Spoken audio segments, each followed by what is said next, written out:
बिस्मिल्लाहिर्रहमानिर्रहीम। व्यूअर्स, आज हम बात करेंगे हक शुफ़ा के बारे में और उसकी इक़साम के बारे में, ये किन सूरतों में हासिल होता है और इसका तरीक़ाकार क्या है। व्यूअर्स, जब कोई इमूवेबल प्रॉपर्टी फ़रोख्त की जाती है किसी अजनबी को या किसी आउटसाइडर को, वो परचेज़ करता है, तो जो उस प्रॉपर्टी में को ओनर होता है या को शेयर है या उसको कोई ख़ास राइट हासिल है उस प्रॉपर्टी में पार्टिसिपेशन की वजह से, तो फिर वो क्लेम कर सकता है वो कि इस प्रॉपर्टी में उसको प्रेफरेंस दी जाए, उसका पहले राइट बनता है इस प्रॉपर्टी को परचेज़ करने का, तो वो प्रीएम्पशन सूट फाइल कर सकता है उस परचेज़र के ख़िलाफ़।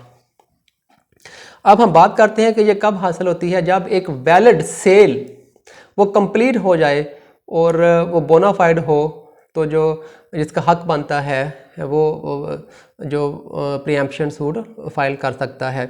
अब इसका व्यूअर्स पर्पज़ क्या होता है, इसका मकसद क्या होता है। इसका मकसद यह है कि किसी ख़ास जो एरिया है, जो स्पेसिफिक एरिया है, मिसाल के तौर पर एक स्टेट है, उसकी जो प्राइवेसी है उसको प्रोटेक्ट करना। जो कोई स्ट्रेंजर है उसकी वहाँ पर उसको वहाँ दाखिले से उसको रोकना, और जो उसकी सैंक्टिटी है उस एरिया की उसको महफूज बनाना, और जो वैल्यूज़ हैं, जो एटमॉस्फेयर है उस माहौल का या उस स्पेसिफिक एरिया का, उसको प्रिजर्व करना, ये इसका मेन मकसद होता है। अब हम बात करते हैं कि हक शुफ़ा के जो एंटाइटल हैं वो कौन से हैं जो क्लेम कर सकते हैं हक शुफ़ा का। एक उसमें शाफ़ी शरीक है, शाफ़ी हलीत है और शाफ़ी जार है। शाफ़ी शरीक जो होता है व्यूवर्स, वो जो फ़रोख्त शुदा ज़मीन होती है, गैर तकसीम, गैर अनडिवाइडेड जो फ़रोख्त शुदा वो जो प्रॉपर्टी होती है, इमूवेबल प्रॉपर्टी है, वो उसमें को ओनर होता है, या आप उसे को शेयर भी कह सकते हैं। जो शाफ़ी हलीत है उसका कोई ख़ास हक होता है उसमें शामिल होने की वजह से, जो फ़रोख्त शुदा प्रॉपर्टी है, जिसकी वजह से वो भी हक शुफ़ा का वो सूट फाइल कर सकता है, वो दावा कर सकता है। जो शाफ़ी जार है उसको भी शुफ़े का हक हासिल होता है, इस लिहाज से कि वो किसी ऐसी ज़मीन का मालिक है, ओनर है, जो उस फ़रोख्त शुदा प्रॉपर्टी के साथ जुड़ी हुई है, एडजेसेंट है, इसकी वजह से उसको भी शुफ़े का हक वो हासिल होता है। अब हम बात करते हैं कि ये किन सूरतों में ये एक्सरसाइज किया जाता है। व्यूवर, ये जो प्रीएम्पशन का राइट है, ये उसी वक्त सिर्फ इस्तेमाल किया जाएगा जब इसकी ज़रूरत होगी, और जब किसी ज़रर को अवॉइड करना होगा, जब किसी नुकसान से बचना होगा, तो फिर उसी सूरत में इसको वो इस्तेमाल किया जाएगा।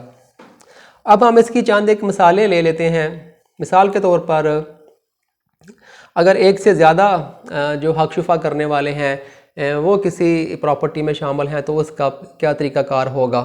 मिसाल के तौर पर एक बाग है जिसको सैराब करने के लिए एक नाले के ज़रिए उसको सैराब किया जाता है, एक वाटर कोर्स है, और जो वाटर कोर्स है वो एक नहर से निकलता है।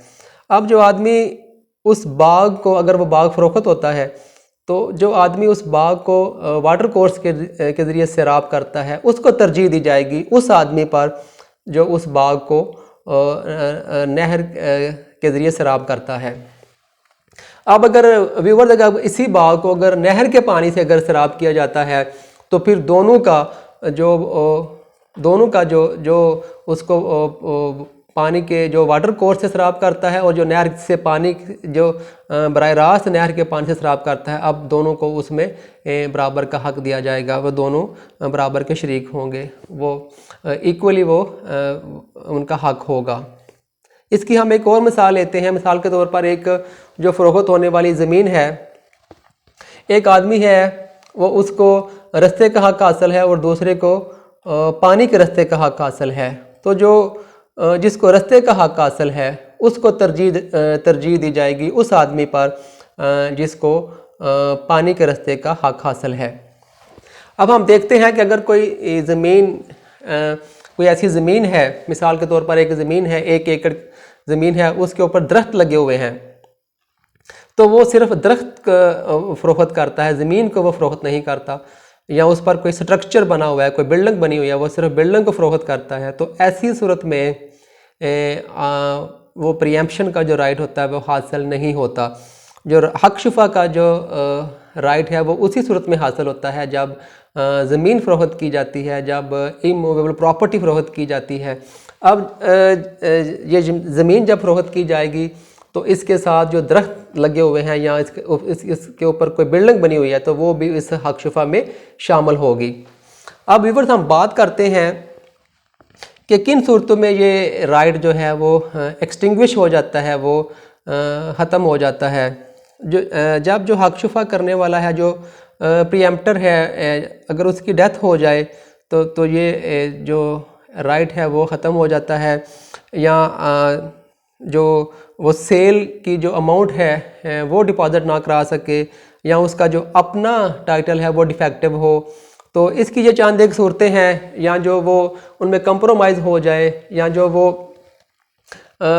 प्रीएम्प्टर है जो वो दावा कर रहा है वो उसकी जो वैलिडिटी है वो उसको वो प्रूव ना कर सके, तो फिर भी ये जो है वो उसका राइट वो ख़त्म हो जाता है।